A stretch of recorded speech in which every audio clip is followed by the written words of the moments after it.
नमस्कार साथियों, Shri Vijay art academy में आपका हार्दिक स्वागत है। टीजीटी और पीजीटी की आर्ट की क्लासेस है ये हमारा व्हाट्सएप नंबर है। इस ग्रुप से इस नंबर के थ्रू आप हमारे व्हाट्सएप ग्रुप से जुड़ सकते हैं, जिसमें संडे को निःशुल्क टेस्ट होता है, मंडे को इसका डिस्कशन कराया जाता है। और दोस्तों, अगर आपको हमारी वीडियो पसंद आती है तो हमारे वीडियो को लाइक करिए, चैनल को सब्सक्राइब करिए, घंटी का बटन जरूर दबाइए ताकि आपके पास नोटिफिकेशन पहुँच जाए हमारी। आज मैं आपके लिए लेकर के आई हूँ एनवीएस का जो अभी 2022 का पेपर हुआ है दोस्तों, उसका सॉल्व लेकर के आई हूँ। आइए देखते हैं इसका जो ये पेपर है। पहला जो प्रश्न है, अजंता की भित्ति चित्रण की तकनीक इनमें से कौन सी थी? पहला लिखा है वॉश, दूसरा आला प्राइमा, तीसरा एम्पेस्टो, चौथा टेम्परा। तो अजंता के भित्ति चित्रण की जो तकनीक थी वो थी, इसमें से जो आएगा उसमें सही उत्तर जो हो जाएगा टेम्परा। वैसे तो उसकी विधि जो थी वो मिश्रित विधि थी। अगला प्रश्न देखिए,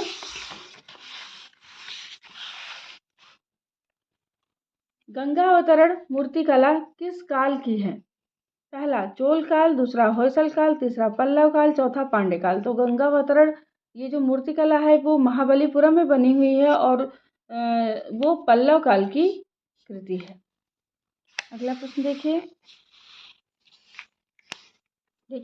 अगला जो प्रश्न है, निम्नलिखित सिंधु घाटी सभ्यता स्थलों में से कौन सा ऐसा एक स्थल है जो सिंधु नदी के तट पर नहीं बसा था?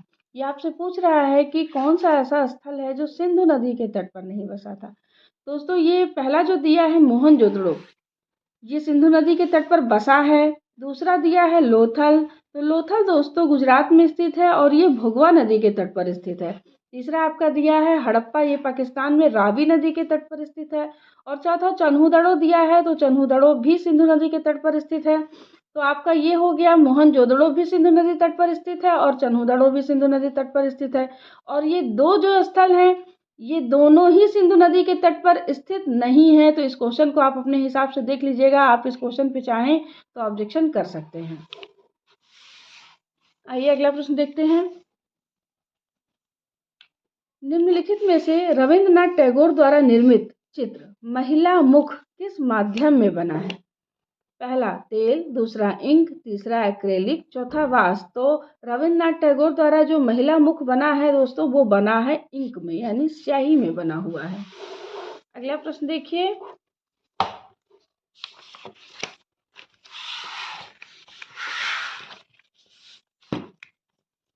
चित्र में दर्शित प्राचीन ग्रंथ हस्तलिपि में वस्तु को पहचानिए। ये हस्तलिपि दिया हुआ है, जब हाथों से लिखा जाता था तो किस पर लिखा गया है ये आपसे पूछ रहा है। पहला सिल्क, दूसरा पेपर, तीसरा ताड़पत्र, चौथा लकड़ी की पट्टी। तो ये दोस्तों बना हुआ है ताड़पत्र पर लिखा हुआ है ये। अगला प्रश्न देखिए, राजा रवि वर्मा द्वारा निर्मित प्रसिद्ध चित्र श्री राम समुद्र का मर्दन करते हुए निम्नलिखित में से किस माध्यम में चित्रित किया गया है? पहला कैनवस पर तैल रंग, दूसरा एक्रेलिक रंग, तीसरा ड्राई पेस्टल, चौथा जल रंग। तो ये जो चित्र बना हुआ है ये बना है कैनवस पर तैल रंग में। आइए अगला प्रश्न देखते हैं, कांस्य क्या है? पहला धातु, दूसरा मिश्र धातु, तीसरा पत्थर, चौथा कांच। तो जो कांस्य धातु है वो मिश्र धातु है, ये तांबा, जस्ता और टिन से मिलकर बना होता है। अगला प्रश्न देखिए, इस फोटो में चित्रित पक्षी जिसका चित्रांकन वैज्ञानिक है वो किस काल की विशेषता है? पहला अकबर काल, दूसरा जहांगीर काल, तीसरा शाहजहां काल, चौथा पहाड़ी चित्रकला। दोस्तों ये वही चित्र है, ये बाज नामक चित्र है जिसे मुगल काल में मंसूर ने बनाया था। और मंसूर जो है जहांगीर काल का प्रसिद्ध पक्षी चित्रकार था। तो यहाँ पर आपका जो सही उत्तर हो जाएगा वो होगा जहांगीर काल।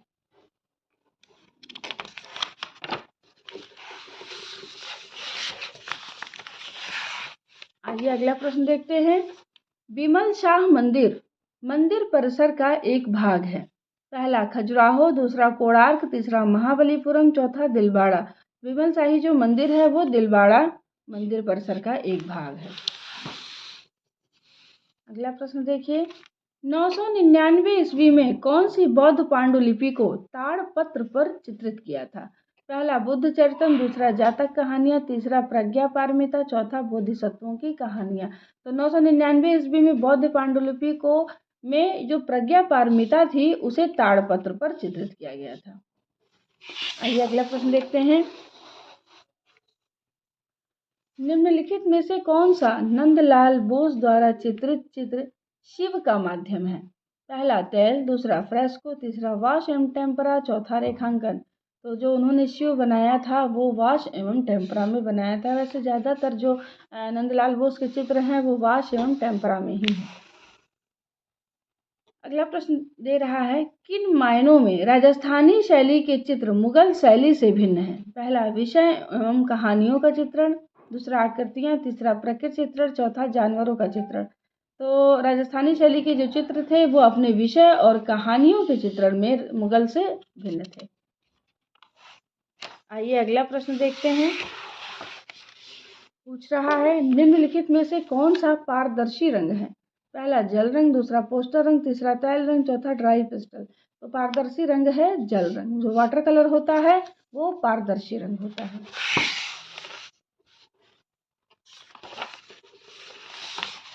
अगला प्रश्न देखिए। इस चित्र में दर्शित पुरुष धड़ किस काल का है? पहला चोल काल, दूसरा गांधार काल, तीसरा मौर्य काल, चौथा सिंधु काल। तो ये पुरुष धड़ है दोस्तों जो हड़प्पा से मिला था, ये सिंधु काल की रचना है। अगला प्रश्न देखिए। शुरुआती समय में राजस्थानी लघु चित्र कला पर किस तरह का प्रभाव दिखाई देता है? पहला पाल लघु चित्रकला, मुगल लघु चित्रकला, तीसरा लोक कला, अजंता के भित्ति चित्र और गुजरात की चित्रकला, चौथा सल्तनत कालीन चित्रकला। तो जो राजस्थानी लघु चित्रकला पर जो प्रभाव दिखाई देता है वो लोक कला, अजंता के भित्ति चित्रों का और गुजरात की चित्रकला का प्रभाव दिखाई देता है।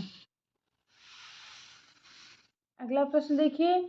अवनींद्रनाथ टैगोर निम्नलिखित में से किससे संबंधित थे? पहला दिल्ली शिल्पी चक्र, दूसरा प्रगतिशील कलाकार समूह, तीसरा बंगाल शैली, चौथा चोल मंडल समूह।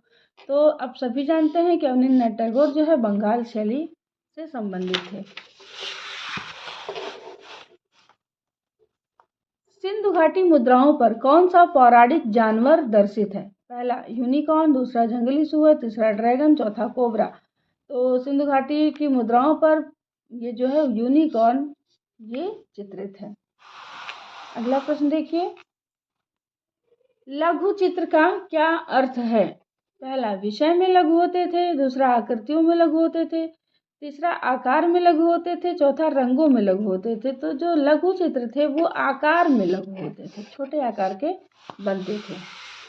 अगला प्रश्न देखिए। छापा चित्र भंवर के छापाकार निम्नलिखित में से कौन है? पहला कृष्णा रेड्डी, दूसरा कमल कृष्ण, तीसरा जय झरोटिया, चौथा दीपक बनर्जी। तो भंवर के छापाकार हैं कृष्णा रेड्डी। भंवर को इंग्लिश में वर्लपूल भी कहा जाता है। अगला प्रश्न आइए देखते हैं। गोवर्धन पर्वत उठाते कृष्ण लघु चित्र में जो पहाड़ों का चित्रांकन है उसमें किस चित्र शैली का प्रभाव है?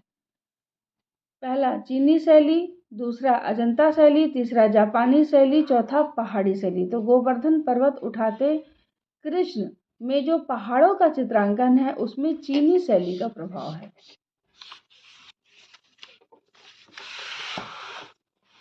अगला प्रश्न देखिए। गांधार शैली विकसित हुई पहला यूनानी व भारतीय शैली से, दूसरा ईरानी व यूनानी शैली से, तीसरा जैन व राजस्थानी से, चौथा यूनानी। गांधार शैली विकसित हुई पहला यूनानी व भारतीय शैली से, दूसरा ईरानी व यूनानी शैली से, तीसरा जैन व राजस्थानी शैली से, चौथा यूनानी व बंगाल शैली से। तो जो गांधार शैली विकसित हुई थी वो यूनानी और भारतीय शैली से मिलकर के विकसित हुई थी। अगला प्रश्न देखिए। अशोक युगीन वास्तुकला निम्नलिखित में से किस धर्म से संबंधित थी? पहला बौद्ध धर्म, दूसरा ब्राह्मण, तीसरा बहाई, चौथा ईसाई। तो अशोककालीन जो वास्तुकला थी वो बौद्ध धर्म से संबंधित थी। अगला प्रश्न देखिए। अजंता की गुफा चित्रों की सफाई पुरातत्व विभाग ने किससे की थी? पहला रासायनिक उपचार, दूसरा जल व भौतिक उपचार, तीसरा बायोगैस, चौथा भौतिक विधि। तो अजंता की गुफा चित्रों की जो सफाई हुई थी वो रासायनिक उपचार से उसकी सफाई की गई थी। अगला प्रश्न देखिए। सिंधु घाटी सभ्यता सिंधु नदी के तट पर फली फूली। इस नदी का उद्गम कहाँ है? पहला हिमालय, दूसरा अफगानिस्तान, तीसरा तिब्बत, चौथा कराची। तो सिंधु नदी जो निकलती है वो है तिब्बत से निकलती है। इसका उद्गम स्थान तिब्बत है। अगला प्रश्न देखिए, नंदलाल बोस की चित्रकला शैली किस पारंपरिक भारतीय चित्रकला शैली से प्रभावित है? पहला अजंता भित्ति चित्र, दूसरा केरल भित्ति चित्र, तीसरा अलची भित्ति चित्र, चौथा लेपाक्षी भित्ति चित्र। तो नंदलाल बोस की जो चित्रकला शैली थी वो अजंता की भित्ति चित्रों से प्रभावित थी, क्योंकि इन्होंने अजंता भित्ति चित्रों की प्रतिलिपियां बनाई थी। तो ये अजंता की चित्र शैली से काफ़ी प्रभावित हुए थे। अगला प्रश्न देखिए, निम्नलिखित में से कौन सी अब्दुल रहमान चुगताई द्वारा निर्मित चित्र राधिका की तकनीक है? पहला तेल रंग, दूसरा वॉश, तीसरा एक्रेलिक, चौथा ड्राई पेस्टल। तो अब्दुल रहमान चुगताई वॉश टेक्निक के काफ़ी अच्छे चित्रकार थे। तो इन्होंने ये जो राधिका पेंटिंग है उसे वॉश में बनाया है। अगला प्रश्न देखिए, निम्नलिखित में से कौन सा जल रंग चित्र का हिस्सा नहीं है? पहला वॉश, दूसरा टिंट, तीसरा हल्के से गहरे टोन, चौथा बंधेज। तो जो हमारा बंधेज है वो कपड़े के लिए यूज किया जाता है, ये जल रंग का हिस्सा नहीं है। अगला प्रश्न देखिए, गुप्तकालीन जैन तीर्थंकर की प्रतिमा किस शताब्दी की है? पहला 9वीं सदी, दूसरा 7वीं सदी, तीसरा दूसरी सदी, चौथा 5वीं सदी। तो इनमें से गुप्त काल का जो समय है वो 5वीं सदी है, तो इसलिए आप इसका सही आंसर जो लगाएंगे वो 5वीं सदी लगाएंगे। अगला प्रश्न देखिए, सिंधु घाटी सभ्यता सिंधु नदी के तट पर फली फूली थी। यह नदी कहाँ समाप्त होती है? पहला बंगाल की खाड़ी, दूसरा हिंद महासागर, तीसरा अरब समुद्र, चौथा राजस्थान का थार मरुस्थल। तो सिंधु नदी जो है वो तिब्बत से निकलती है और अरब सागर में जाकर के मिल जाती है। अगला प्रश्न देखिए,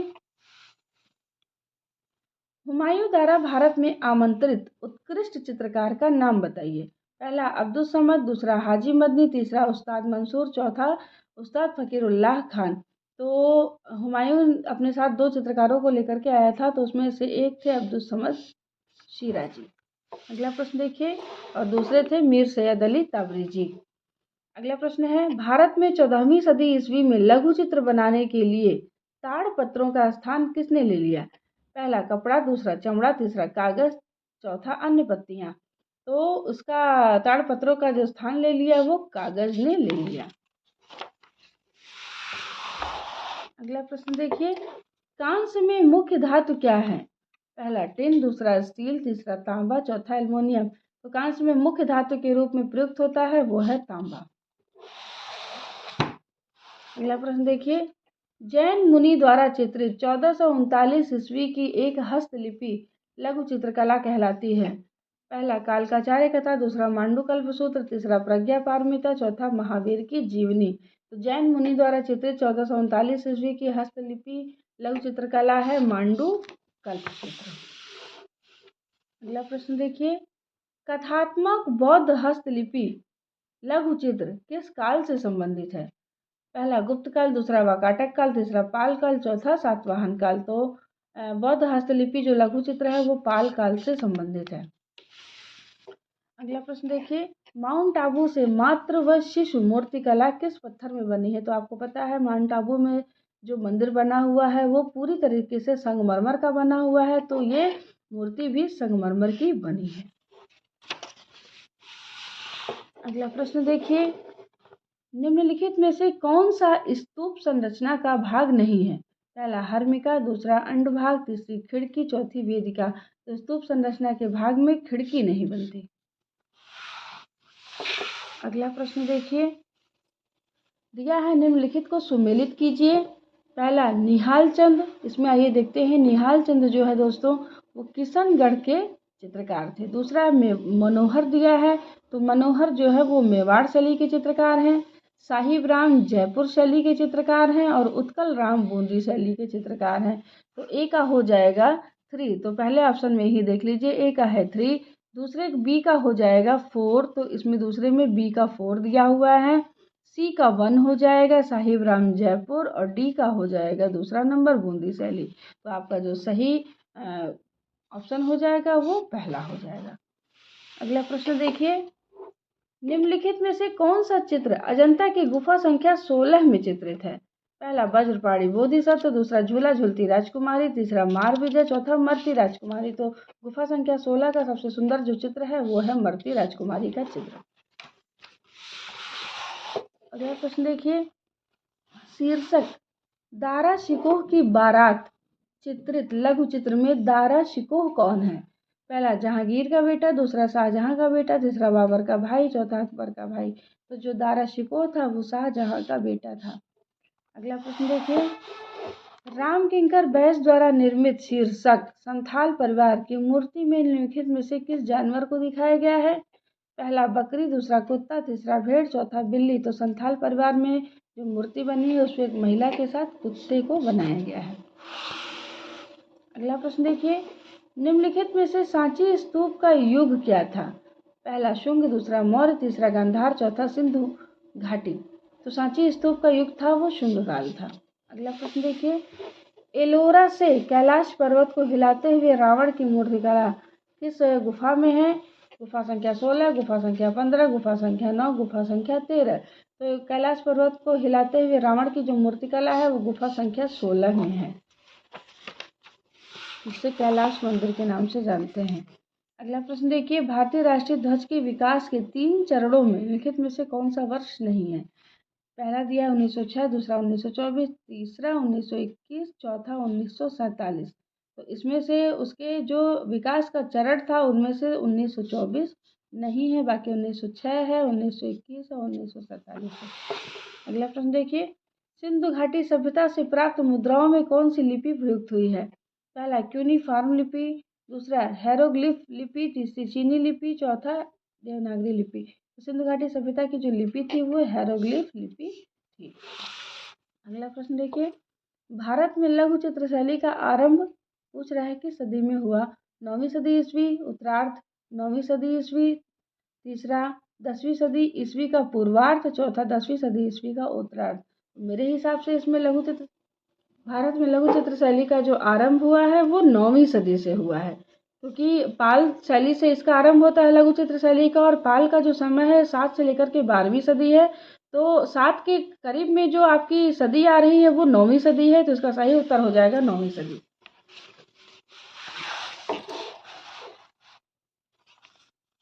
अगला प्रश्न देखिए, ताजमहल के निर्माण में कितने वर्ष लगे और कितने विशेषज्ञ कामगारों ने काम किया था?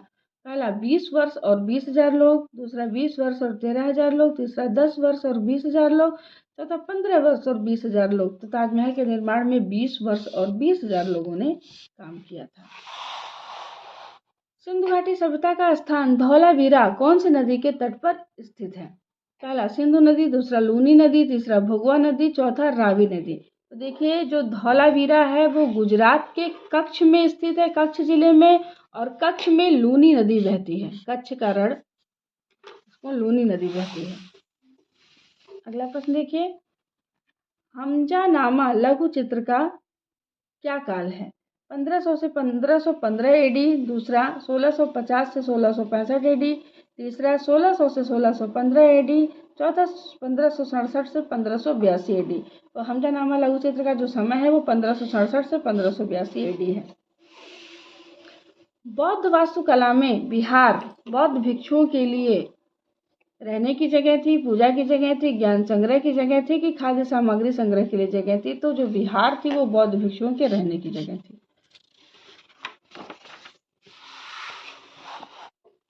अगला प्रश्न देखिए, सिंधु घाटी मृद भांड किसके द्वारा बनाए गए हैं? पहला सांचा, दूसरा चक्र, तीसरा मृदलेप, चौथा कुंडल।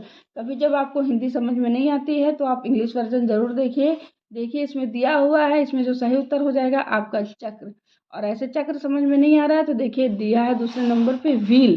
व्हील का मतलब होता है जो पहिए पर चलता है, यानी चाक। तो चाक पर बनाए गए हैं सिंधु घाटी सभ्यता की जो मृद भांड है, इसलिए इसका ऑप्शन चक्र हो जाएगा। निम्नलिखित में से कौन सा एक रंग समूह का हिस्सा नहीं है? पहला नीला कोबाल्ट, दूसरा लाल नारंगी, तीसरा हरा मटमैला हरा, चौथा पीला और नीला। देखिए, नीला और कोबाल्ट ये दोनों ही नीला ही रंग होता है। दूसरा लाल और नारंगी, तो नारंगी में लाल रंग होता है, तीसरा हरा है और मटमैला हरा, तो दोनों एक ही श्रेणी के रंग हैं। लेकिन पीला और नीला ये अलग अलग श्रेणी के रंग हैं, तो इसमें ये सही हो जाएगा। अगला प्रश्न देखिए, शाहजहां काल में चित्रित कबीर और रैदास चित्र के उत्कृष्ट चित्रकार थे। पहला हाजी मदनी, दूसरा उस्ताद मंसूर, तीसरा फकीरुल्लाह खान, चौथा अबुल हसन। तो इसका जो उत्तर हो जाएगा उस्ताद फकीरुल्लाह खान, इन्होंने कबीर और रैदास का चित्र बनाया था। 15वीं सदी में जैन कल्पसूत्र लघु चित्र किस जगह रचित हुई? पहला उदयपुर मेवाड़ शैली, दूसरा जयपुर शैली, तीसरा बूंदी शैली, चौथा जोधपुर। तो इसका सही उत्तर हो जाएगा उदयपुर मेवाड़ शैली। अगला प्रश्न देखिए, तक्षशिला से प्राप्त बोधिसत्व की मुखाकृति प्रतिमा निम्नलिखित में से किस शैली में निर्मित है? पहला गांधार शैली, दूसरा गुप्त शैली, तीसरा पाल शैली, चौथा चोल शैली। तो इसका सही उत्तर हो जाएगा आपका गांधार शैली। अगला प्रश्न देखिए, कौन सी लघु चित्रकला पश्चिमी भारतीय लघु चित्रकला शैली के अंतर्गत आती है? पहला जैन लघु चित्रकला, दूसरा शाहनामा, तीसरा तूतीनामा, चौथा हमजानामा। तो ये पश्चिमी भारतीय लघु चित्रकला जैन लघु चित्रकला को कहा जाता है। अगला प्रश्न देखिए, निम्नलिखित में से कौन सा प्राथमिक रंग का भाग है? पहला नारंगी, दूसरा पीला, तीसरा हरा, चौथा बैंगनी। तो प्राथमिक रंग में आ जाता है आपका लाल, पीला और नीला, तो इसमें पीला दिया हुआ है, पीला रंग सही हो जाएगा। अगला प्रश्न देखिए, गांधार की परवर्ती मूर्तिकला निम्नलिखित में से किस शैली में हुई? पहला मौर्य शैली, दूसरा भारतीय रोमन शैली, तीसरा रोमन शैली, चौथा शुंग शैली। तो गांधार की परवर्ती मूर्तिकला भारतीय एवं रोमन शैली में हुई।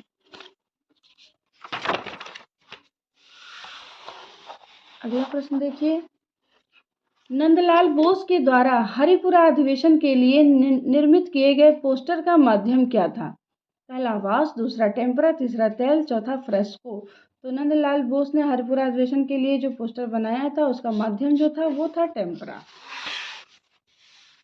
अगला प्रश्न देखिए, मोहनजोदड़ो की नर्तकी बहुत ही क्या है?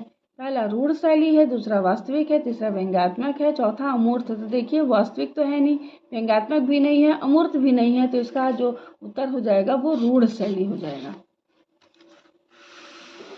अगला प्रश्न देखिए, आदमी, औरत तथा वृक्ष शीर्षक नामक छापा चित्र निम्नलिखित में से किसने किया है? पहला के लक्ष्मणगौड़, दूसरा ज्योति भट्ट, तीसरा नंदलाल बोस, चौथा कृष्णा रेड्डी। तो उसका उत्तर सही हो जाएगा के लक्ष्मणगौड़, उनका ये छापा चित्र है।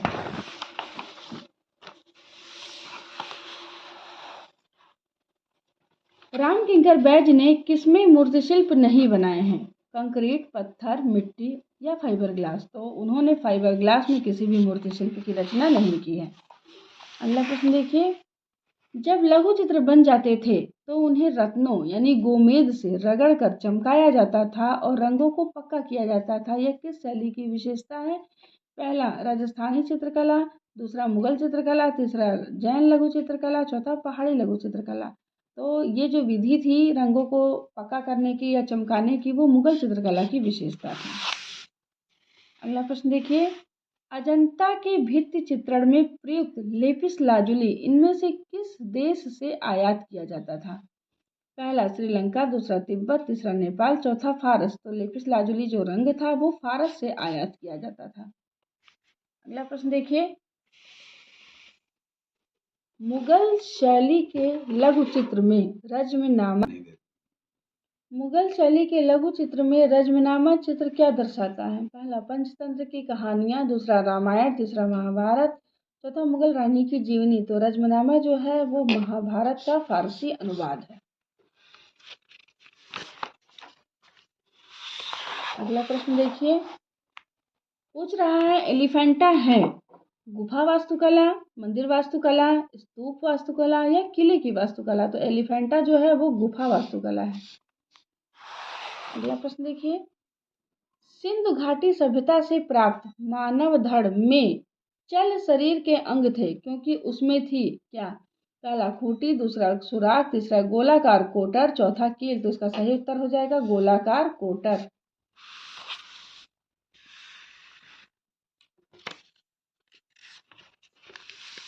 आइए अगला प्रश्न देखते हैं। सारनाथ के अशोक स्तंभ में सिंहों की क्या मुद्रा है? पहला खड़ा हुआ, दूसरा बैठा हुआ, तीसरा पीछे के पैरों पर बैठा हुआ, चौथा दहाड़ता हुआ। तो इसमें जो सबसे सही उत्तर आपका हो जाएगा दोस्तों, वो जो शेर हैं वो पीछे के पैरों पर बैठे हुए हैं, यानी उकड़ू बैठे हुए हैं। लेकिन आयोग से इसका जो आंसर आया है वो खड़ा हुआ आया है। इस पर आप लोग ऑब्जेक्शन चाहें तो कर सकते हैं। अगला प्रश्न देखिए। त्रिमूर्ति मूर्तिकला किसके रूप को दर्शाता है? पहला विष्णु, दूसरा शिव, तीसरा ब्रह्मा, चौथा कृष्ण। तो त्रिमूर्ति जो मूर्तिकला है वो एलिफेंटा में बनी हुई है, वो शिव को दर्शाती है। अगला प्रश्न देखिए। लाल बलुआ पत्थर के अलावा कुतुब मीनार में और कौन से पत्थर का प्रयोग हुआ है? ग्रेनाइट, दूसरा संगमरमर, तीसरा चूना पत्थर, चौथा कोटा पत्थर। तो संगमरमर का जो रंग होता है वो वाइट होता है, तो इसमें लाल, ऐसे तो ब्लैक एंड वाइट दिख रहा है पर लाल और सफ़ेद है, तो उसमें आपका उत्तर हो जाएगा संगमरमर। अगला प्रश्न देखिए। जैन लघु चित्रकला की मुख्य विशेषता क्या है? पहला प्राकृतिकता, दूसरा लयात्मक चित्रांकन, तीसरा प्रचुर मात्रा में सोने के रंग का प्रयोग और चेहरे से बाहर झांकती आंखें, चौथा हल्के रंग। तो आपका जो सबसे सही उत्तर हो जाएगा वो है प्रचुर मात्रा में सोने के रंगों का प्रयोग और चेहरे के बाहर झांकती आंखें, जिसको परली आंखें भी कहा जाता है। अगला प्रश्न देखिए। अवनींद्रनाथ टैगोर द्वारा निर्मित चित्र अंतिम यात्रा में किस जानवर को दिखाया गया है? पहला घोड़ा, दूसरा ऊंट, तीसरा हाथी, चौथा सांड। तो इसमें दिखाया एक थके हुए ऊंट को चित्रित किया गया है। अगला प्रश्न देखिए। भारत में चोल कालीन कांस्य मूर्तिकला को ढालने की प्रक्रिया कौन सी है? पहला सेरा शेल, दूसरा सैंड कास्टिंग, तीसरा डोकरा कास्टिंग, चौथा लास्ट वैक्स प्रोसेस। तो चोलकालीन जो कांस्य मूर्तियों की ढालने की प्रक्रिया थी वो लास्ट वैक्स प्रोसेस थी। ये प्रोसेस सिंधु घाटी सभ्यता से चली आ रही है। अगला प्रश्न देखिए। हड़प्पा स्थल से प्राप्त मानव धड़ का क्या साइज है? 5.3 सेंटीमीटर गुणे 10.5 सेंटीमीटर गुणे 2.5 सेंटीमीटर। दूसरा 9.2 सेंटीमीटर गुणे 5.8 सेंटीमीटर गुणे 3 सेंटीमीटर। तीसरा 18 सेंटीमीटर गुणे 9.2 सेंटीमीटर गुणे 5 सेंटीमीटर। चौथा 28 सेंटीमीटर गुणे 18 सेंटीमीटर गुणे 18 सेंटीमीटर। तो इसकी जो मानव धड़ की जो साइज है वो 9.2 सेंटीमीटर गुणे 5.8 सेंटीमीटर गुणे 3 सेंटीमीटर। दूसरा ऑप्शन इसका सही हो जाएगा। अगला प्रश्न देखिए। अजंता भित्ति चित्रों में नीले रंग का बहुत प्रयोग क्यों हुआ है? पहला नील कम उपलब्ध था, दूसरा दूसरे देशों से आयात होता था, तीसरा बनाना बहुत मुश्किल था, चौथा मिलाने में बहुत जटिल था। अजंता भित्ति चित्रों में नीले रंग का बहुत कम प्रयोग इसलिए हुआ है क्योंकि ये दूसरे देशों से आयात होता था। अभी इसके पहले जो प्रश्न आया था आपसे पूछा था कि लेपिस लाजुली जो रंग है वो कहाँ से आयात होता था, तो उत्तर दिया है फारस से आयात होता था, और लेपिस लाजुली जो रंग है वही नीला रंग है। अगला प्रश्न देखिए। मोहनजोदड़ो से प्राप्त सिंधु घाटी सभ्यता की मातृ देवी छोटी मूर्तियां किस संग्रहालय में है? पहला राष्ट्रीय संग्रहालय नई दिल्ली, दूसरा राष्ट्रीय संग्रहालय पाकिस्तान, तीसरा ब्रिटिश म्यूजियम लंदन, चौथा राष्ट्रीय संग्रहालय मिस्र। तो ये जो छोटी मूर्तियां हैं वो राष्ट्रीय संग्रहालय नई दिल्ली में रखी हैं। अगला प्रश्न देखिए। गोल गुंबज पूछ रहा है किसका मकबरा है? पहला मोहम्मद आदिल शाह, दूसरा सुल्तान अब्दुल्ला कुतुब शाह, तीसरा औरंगजेब, तीसरा यूसुफ आदिल शाह। तो गोल गुंबद जो मकबरा है मोहम्मद आदिल शाह का मकबरा है। अगला प्रश्न देखिए। ताजमहल के निर्माण का कार्य किस वर्ष में शुरू हुआ? पहला 1600, दूसरा 1620, तीसरा 1632, चौथा 1636। तो ताजमहल का जो निर्माण शुरू हुआ था वो 1632 ईस्वी में शुरू हुआ था। अगला प्रश्न देखिए। लॉस्ट वैक्स या सिरे पर्दू किसे ढालने की प्रक्रिया है? पहला टेराकोटा, दूसरा फाइबर ग्लास, तीसरा कांच, चौथा कंक्रीट। तो ये जो कांच में जो ढलाई की जाती है वो इस विधि से की जाती थी। अगला प्रश्न देखिए। मंदिर निर्माण की गतिविधि भारत में किस राजवंश के समय से शुरू हुई?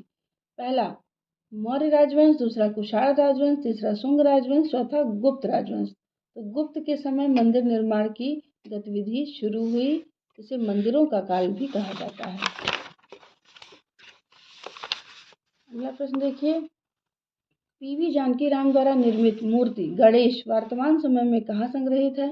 पहला भारत भवन भोपाल, दूसरा राष्ट्रीय संग्रहालय नई दिल्ली, तीसरा राष्ट्रीय आधुनिक कला संग्रहालय नई दिल्ली, चौथा राज्य संग्रहालय लखनऊ। तो इनके द्वारा पीवी जानकीराम द्वारा जो निर्मित गणेश मूर्ति है वो राष्ट्रीय आधुनिक कला संग्रहालय नई दिल्ली में संग्रहित है। दोस्तों ये पेपर आपका हो गया समाप्त। हमारी वीडियो अगर आपको पसंद आई हो तो लाइक करिए, चैनल को सब्सक्राइब करिए और घंटी का बटन जरूर दबाएं। हमारी नोटिफिकेशन आप तक मिलती रहेगी। धन्यवाद।